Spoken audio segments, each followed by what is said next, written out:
Yeah. 83 was when we had in the Gay Pride Parade,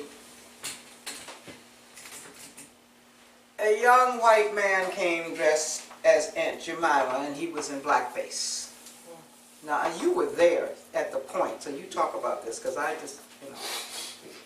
So, you know, we had been involved in planning lesbian and gay pride, and some of us were in security, and there's this white man who is in blackface, who has been in the, I think didn't march in the parade, but came to the park after people were gathering, and a black woman, Tara, said to him, "I'm offended," and so he blew her off. And she persisted, and he continued to blow her off like, "I can do what the hell I want," was the attitude. And so it felt like something must be done. So a group of us just surrounded him and started, and he said, "I'm just having fun." So we just surrounded him and started chanting, "Racism isn't fun. Racism isn't fun." And we just kept going. And it's like I was prepared to do that all day. I was prepared to do that all day. And so after about 5 minutes of us persistently chanting, he couldn't walk nowhere where, you know, we were there, he left. And then there was a storm of criticism, just a dialogue in the gay press. The other part of that was that my understanding is he was told that if he washed his face, he was told to wash his face or go home, and he wouldn't wash his face.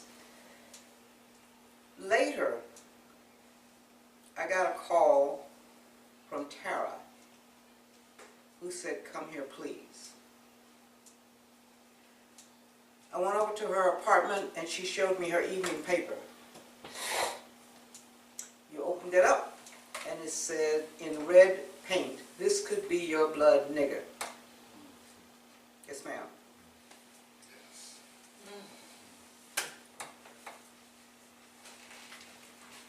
We set up a vigil. We had a VW bus. We were taking shifts because someone also had thrown a brick through the window. Now you know this has got to be coming out of the gay and lesbian community. It's not coming from anywhere else. What year was this again? It's about 81, 83, I think it was, 82 or 83. And she finally left town. She'd gotten so many threats and so many things that happened to her. She finally left town. She was the only black woman mason in this city. She was a mason. She laid bricks for a living.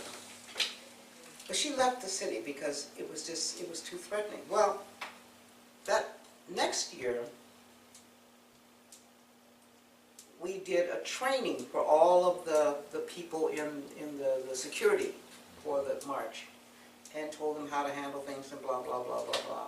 I think Amani was out of town that year, but Gay Pride. I went home and I found a letter in my mailbox. It says, "We know who all you Aunt Jemimas are, and we're going to kill you." This is put in my mailbox at my home. I called the police. Never in life did I think I'd call the FBI, but I did. And they came. And the Portland police took the letter, and I put chicken wire over my bedroom window because I was afraid somebody would firebomb me. And I bought a gun, and people came in and secured my house. But I was going to march. So we had that letter at the police station at some point, and we did do the march. I called it the Gay Pride Marathon March because it was one of the fastest marches I've ever seen. Somebody had threatened to bring a group of Aunt Jemimas to the parade. It was like all this stuff in the air, and everybody who was supportive of people of color was wearing a little strip, a little rainbow strip or something like that. And so they ran out of ribbons, and they started cutting them in half. But when we took off from where we were to go down the waterfront, it was the fastest march I've ever It been was in. fast, baby. People were scared.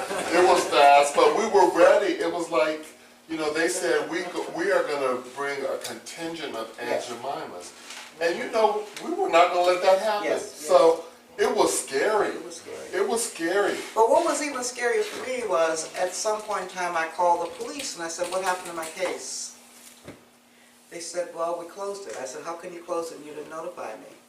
Well, I don't know what happened. I said, well, why did you close it? Well, the fingerprints evaporated. And I said, is it not the case that your standard operating procedure is to fix prints the minute they come in? He said, yes. I said, and you're telling me you have my prints, but you don't have the prints from the letter? He said, yes. And my stomach dropped. I was terrified. And I decided I'm not fighting this right now. I can't do it.